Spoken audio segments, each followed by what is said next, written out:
Olá!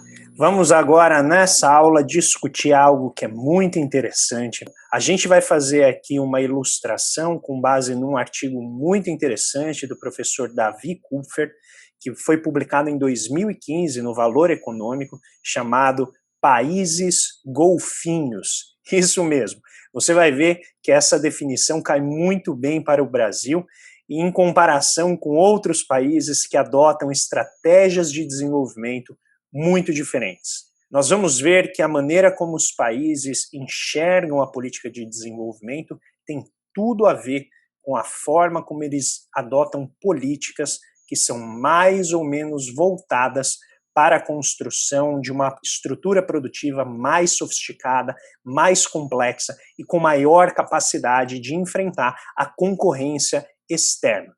Vejam, o que a gente está falando aqui é fundamentalmente como que as elites, ou as elites dirigentes, ou os grupos que comandam a economia, comandam o governo nessas sociedades, como que elas pensam a estratégia de desenvolvimento.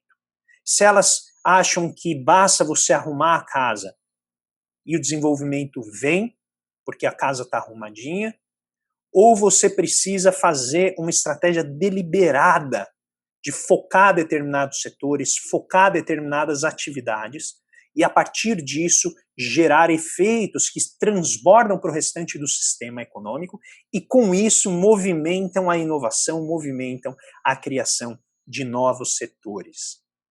Vejamos. A primeira definição está nos tigres asiáticos. Então o Davi Kupfer, nesse artigo muito interessante, ele diz o seguinte: existem 3 tipos de países. O primeiro são os tigres asiáticos. Eles têm experiências de crescimento anual de 7% aí mais ou menos, entre 1950 e 1990. Então eles crescem de maneira muito acelerada ao longo de um período de tempo muito extenso. O que os caracteriza? Eles combinam reformas estruturais básicas, que são educação e inovação, com fortes políticas industriais. E aqui fica a nossa crítica às pessoas mais associadas ao mainstream, que acham que basta você investir em educação e corrigir as finanças, que o resto vem. Ou seja, os exemplos de sucesso são exemplos que investiram fortemente em educação e também em políticas industriais. Quais são os exemplos? A gente tem aqui Singapura, Coreia do Sul, Taiwan e Hong Kong. Esses são os tigres asiáticos.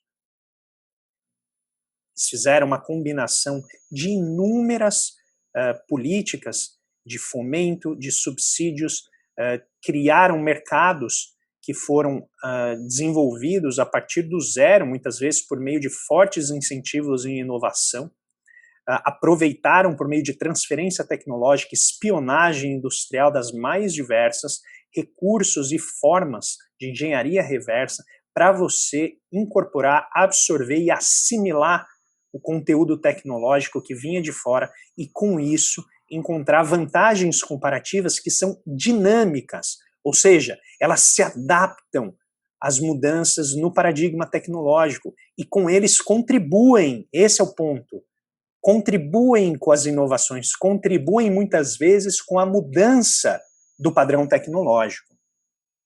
O segundo tipo são os gansos voadores. Segundo essa leitura do Davi Kupfer, os gansos voadores estão associados a um modelo de crescimento acelerado a partir dos anos 80. Então, esses aqui são modelos razoavelmente bem codificados na literatura, tá? Isso não é novidade do Davi Kupfer. A novidade vem no slide seguinte, na verdade, 2 slides seguintes. Então, os gansos voadores, que são já reconhecidos na literatura, eles estão associados a países que articularam processos igualmente bem-sucedidos de catching up industrial, de alcançamento, né? De fazer essa mudança da predominância do setor agrícola para a predominância do setor industrial. Eles aproveitaram capital e tecnologias que eram transferidos de outras nações mais industrializadas. E, finalmente, a gente tem como exemplo aqui a Malásia, a Tailândia, né, e a super ganso, que é a China. Né? Então, a China ela é, de fato, um super ganso. O ganso tem uma autonomia de voo impressionante, né? Eles fazem grandes migrações, muitas vezes entre hemisférios, né? Exatamente porque eles têm uma capacidade de voo muito sustentada, muito firme.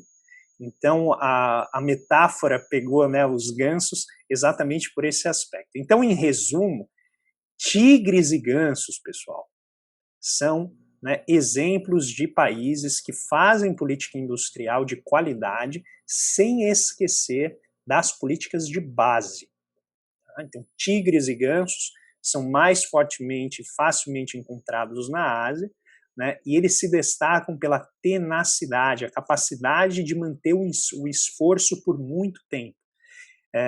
Então, eles perseguem esse projeto nacional de desenvolvimento, né, que é exatamente a estratégia que eu e o Paulo e muitos outros colegas a gente defende, não por atavismo ao mercado, não por a gente rejeitar que o mercado tem a sua função, mas é que só deixar na mão do mercado não vai tornar a gente nem tigre nem ganso. Tá? Então, esses países, eles enfrentam os ajustes e adaptações que vão aparecendo, né, conforme você vai passando de ciclos longos, né, tecnoeconômicos que estão associados à tecnologia, mas à organização econômica dentro do capitalismo mundial. Então esse pessoal, eles entram nesse jogo não achando que uma vez eles vão atingir o estado estacionário e não vão precisar mais fazer, né, qualquer esforço, que é tipicamente a cabeça do empresarial de startup aqui num país periférico, não só no Brasil, como em vários outros. É você criar uma ideia que você vai vender para uma multinacional por milhões de dólares e depois não vai ter que mais trabalhar. A questão é, tudo bem, para a pessoa isso pode valer, a questão é, será que a gente tem que fazer isso para um sistema produtivo inteiro? Como que a gente vai sustentar uma nação dessa forma? Por fim, vem a novidade do Davi Kupfer, que é dizer que, além dos tigres e dos gansos, existem, então, os países golfinho. Né? Então, o que são os países golfinho? E é isso que eu convido vocês a refletir, essa é a novidade, né, dessa aula. Diz o Davi Kupfer, países golfinhos são economias que emergem e mantêm-se à tona por uns instantes e já submergem de novo.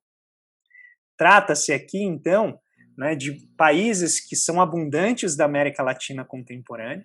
Eles seguem a crença de que apenas uma boa macroeconomia seja suficiente para promover o desenvolvimento. E é isso aqui que a gente sempre está ali pelejando com o pessoal do mainstream. Né? Achar assim, olha, faz o fiscal direitinho, põe a política monetária com regime de metas de inflação, o Banco Central ancorando as expectativas inflacionárias, ajusta direitinho o sistema tributário, tenta diminuir todos os problemas associados à ineficiência tributária, né, melhora a logística, reduz o custo do trabalho no que diz respeito à imperfeição e à falta de qualificação, que a atividade econômica anda sozinha. O problema é que a gente não discorda disso, e tudo isso está correto, só que todas essas são variáveis de custo. Elas falam um pouco sobre, primeiro, variáveis de demanda. Então a gente está reduzindo o custo, o que é super razoável, ninguém discorda disso. Só que elas também não estão falando, além da demanda, da capacidade inovativa. Elas não estão falando da capacidade que essas empresas têm de investir em ciência e tecnologia. O argumento contrário vai dizer, mas é óbvio, elas estão gastando com burocracia, elas estão perdendo dinheiro. Pode ser, mas será que sozinhas essas empresas gastariam dinheiro com inovação? Ou será que o primeiro lucro que elas tivessem, elas pagariam os seus acionistas por meio de poupudos dividendos? A gente não sabe. E o nosso ponto é exatamente esse. A gente não quer nem saber. O que a gente quer é que essas empresas, quando enfrentarem uma redução de custo por uma melhoria no ambiente econômico, não tenham alternativa a não ser inovar. Por quê? Porque pagar dividendo para acionista pode ser muito caro quando você está lutando para ficar no topo da concorrência, quando você está lutando para ficar próximo da fronteira tecnológica. E é isso que a gente quer dizer, é uma variável de demanda. Ou seja, você põe a empresa para concorrer e a única alternativa dela é investir, investir, investir, investir por sobrevivência. Porque ela vai entrar em mercados em que não dá para ela simplesmente manter ali a atividade, ela tem que continuamente inovar, ela tem que se complexificar. Então, o Davi Cooper vai dizer, esses países golfinhos progressivamente foram renunciando à implementação de políticas industriais capazes de se contrapor a uma inserção internacional passiva, que é o que a gente chama de vantagens comparativas estáticas. Em outras palavras, a gente faz o que o mundo quer que a gente faça. E o que o mundo quer que a gente faça?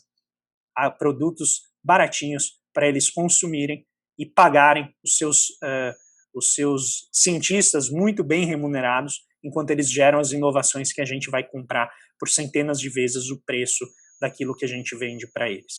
Muito bem, pessoal, então é isso que eu queria deixar aqui para vocês, uma reflexão sobre os tigres, os gansos e os países do golfinho, porque é uma maneira da gente refletir sobre a história do Brasil.